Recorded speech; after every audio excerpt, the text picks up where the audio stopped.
从手机查 Google 查黄毒果实，黄毒果实有毒啊，但是它也是中药呢，要经过泡制还是什么制作？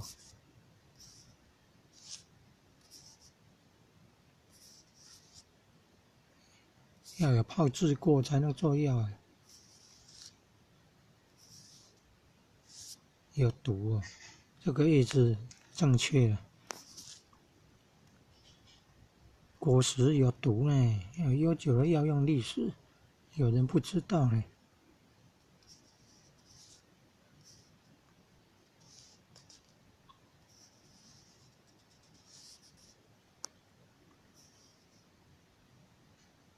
果实和以山药结的山药蛋，什么山药蛋啊？山药豆啊，很像啊，被冒充做何首乌，要小心呢。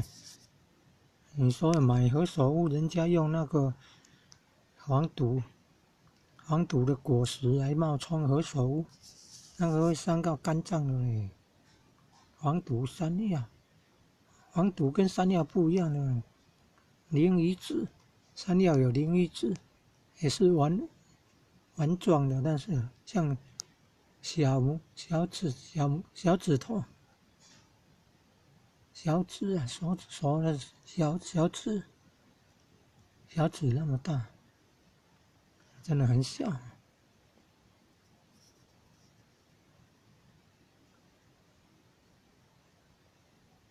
是那个磷啊，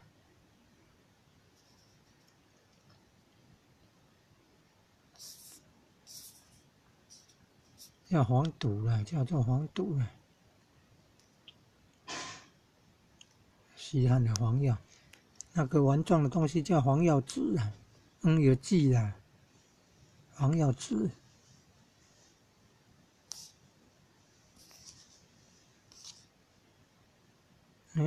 也好像不是这个嘞，然后一粒粒粗糙的嘞。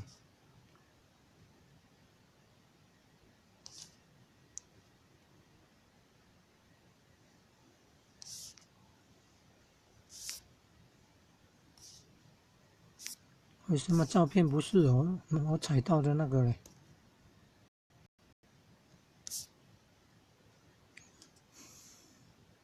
看维基百科有没有办法看到我踩到的那个黄蚁？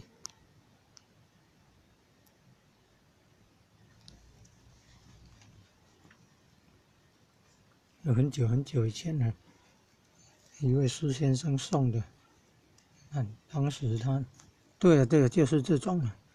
当时他是说那个叫何首乌，经过这么几十年了，才知道不是何首乌哎，他是被误认为是何首乌，要小心啊。那个煮熟了，咬一口，哇，非常的苦。原来那个是有毒，会伤肝脏的呢。还以为要吃何首乌会让头发乌黑，要经过泡制过才能够做药材。你看，中药名称就有很多种，那有可能会被冒用，或者是被误用呢。那不是何首乌，被误认为是何首乌，然后也卖那个有毒的这个黄药酯，冒充何首乌。哎呀，这样不是很危险吗？黄毒嘞，又叫黄药酯，黄药。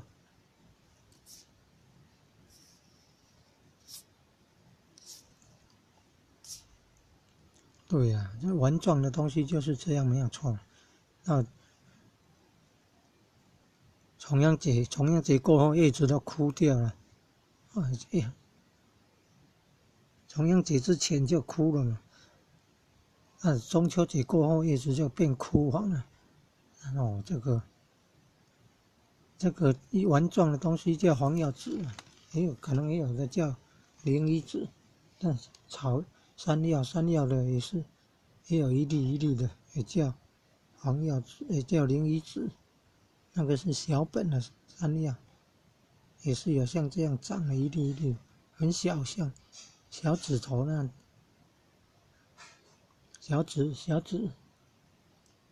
拇指、中指、小指、无名指那个小指，像小指那么大，很小的。那个是没有毒啊，这个黄毒的这个果实是有毒的。